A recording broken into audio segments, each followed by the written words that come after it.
जिसमें नाम दिया गया महिला आरक्षण बिल। और बिल की अगर बात करें तो पहले से ही पास हो चुका है। महिला आरक्षण बिल 2023 में 106वां संशोधन किया गया था। देश की राजनीति में एक महत्वपूर्ण कदम था।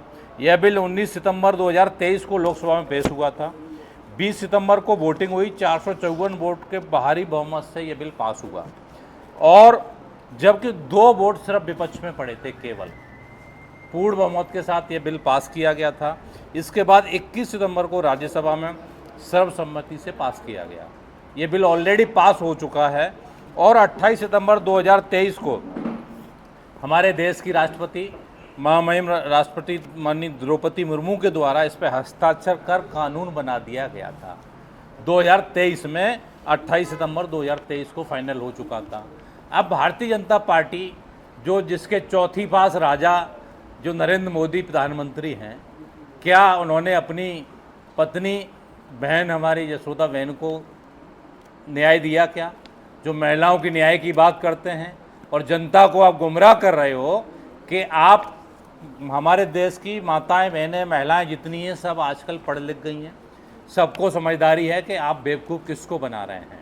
आप जो बिल लेके आए हैं, ये समाजवादी पार्टी स्पष्ट करना चाहती है, इसमें आप संविधान संशोधन बिल लेके आए, आप परिसीमन बिल लेके आए, डिलिमिटेशन जो आप विधानसभाओं का लोकसभाओं का करना चाहते हैं वो लेके आए। आपका वो बिल जो आपका डिलिमिटेशन का बिल रहा है, जो राज्य हैं, राज्यों को केंद्र शासित और आप जो पूर्ण राज्य का दर्जा देना चाहते हैं, अपने हिसाब से राज्यों को आप बनाना चाहते हैं कि बड़े राज्यों को छोटा कर दिया जाए और जो छोटे राज्य हैं उनको अपने हिसाब से बनाया जाए, जिसमें भारतीय जनता पार्टी की सरकार बनी रहे। केवल आप जनता के हित की बात नहीं करते हैं। आप अगर चाहते तो बिल पहले ही पास हो चुका है, आप कर सकते थे। ये सिर्फ जनता को गुमराह मत कीजिए। भारतीय जो बीजेपी है, भारतीय जुमला पार्टी है वैसे भी, तो जुमलों से जनता आप समझ चुकी है कि 2014 से आप जुमला देते आ रहे हैं।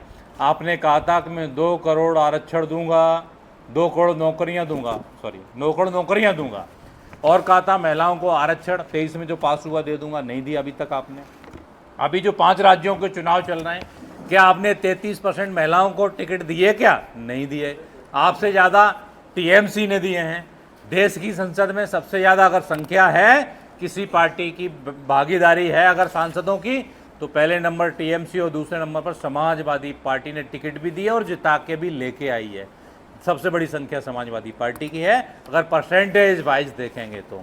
इसी तरह आपने कहा था कि हर साल 2 करोड़ रोजगार दूंगा, नहीं दिया। आपने कहा था हवाई चप्पल वाला हवाई जहाज में घूमेगा, आपने हवाई जहाज वाले को हवाई चप्पल फैला दिया।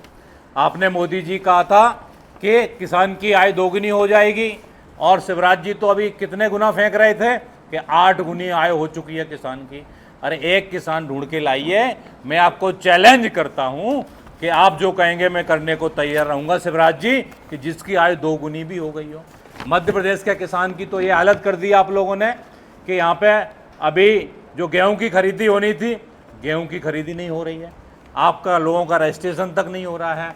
50% लगभग किसान जो हमारा गरीब किसान है, छोटा किसान है, वो अपना अनाज 2000 रुपये में मंडी में बेचने को तैयार है, क्योंकि उसे शादी करनी है, बच्चों की फीस भरनी है, केसीसी भरनी है। और ये उस समय में हो रहा है जब आपकी ट्रिपल इंजन की सरकार है, और मध्य प्रदेश में वैसे ही आपका ट्रिपल इंजन है। आपके विधायक, आपके सांसद आपका, और मुख्यमंत्री भारतीय जनता पार्टी का, और केंद्रीय कृषि मंत्री जो शिवराज जी जो मामू जनता को अभी तक बनाते रहे हैं, वो भी मध्य प्रदेश के हैं।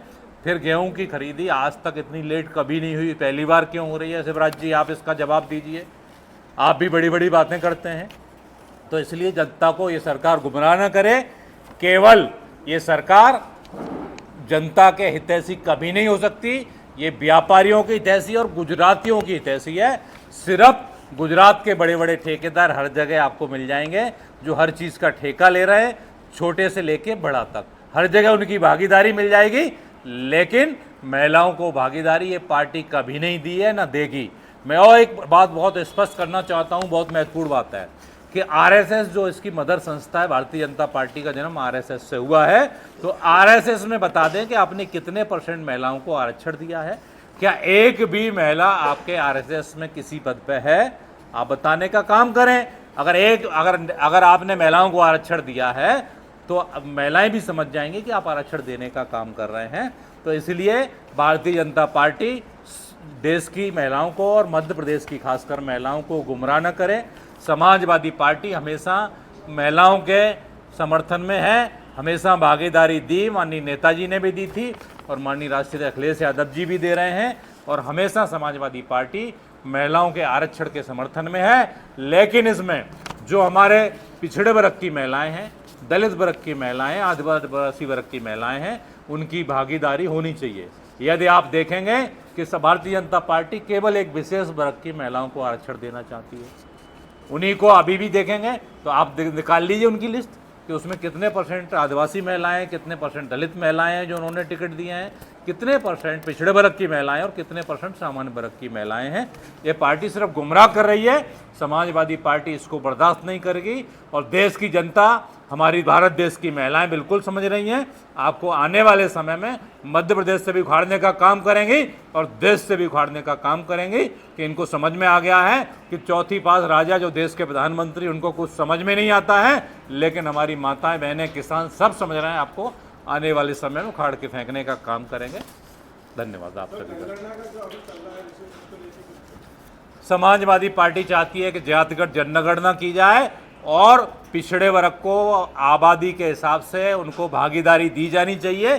साथ में केवल संसद में ही क्यों, सभी जगह आरक्षण लागू होना चाहिए और प्राइवेट संस्थानों में भी आरक्षण दिया जाना चाहिए, चाहे महिला हो, चाहे पिछड़ा हो, चाहे दलित हो, चाहे आदिवासी हो, चाहे अल्पसंख्यक हो।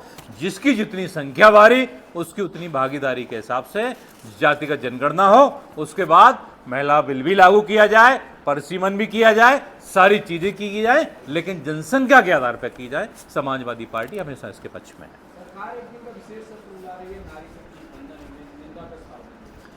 सरकार अभी यहाँ मुख्यमंत्री ने और सभी लोगों ने यहाँ पे यात्रा भी निकाली ना, ये सिर्फ बेवकूफ़ बनाने का सत्र लेके आ रहे हैं। जैसे अभी 3 दिन का सत्र चलाया इन्होंने, कहाँ पे? दिल्ली में।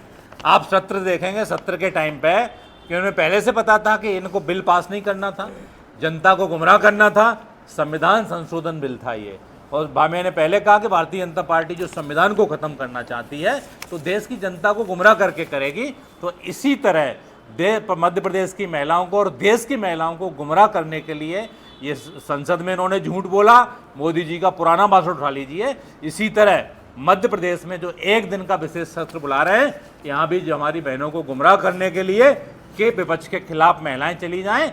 लेकिन जनता समझ रही है, हमारी बहनें समझ रही हैं, इनकी पोल खुल चुकी है। अब इनके पास कोई चारा नहीं बचा हुआ है। इसलिए सरकार इनकी है। और ये रैली किसके खिलाफ निकालना है, आप लोग जवाब दे दीजिए। अभी इन्होंने कंटिन्यू इनकी रैलियां निकाली जा रही हैं, सरकार इनकी है, रैली किसके खिलाफ निकालना है? तो विपक्ष में बैठने की जो तैयारी कर रहे हैं कि आने वाला समय भारतीय जनता पार्टी के विपक्ष का समय है। तो विपक्ष की प्रैक्टिस बहुत दिनों से नहीं की है इन्होंने, मध्य प्रदेश में तो 22 साल से नहीं की है। तो विपक्ष में बैठने का समय आ गया है, इसलिए ये लोग इस टाइप के काम कर रहे हैं।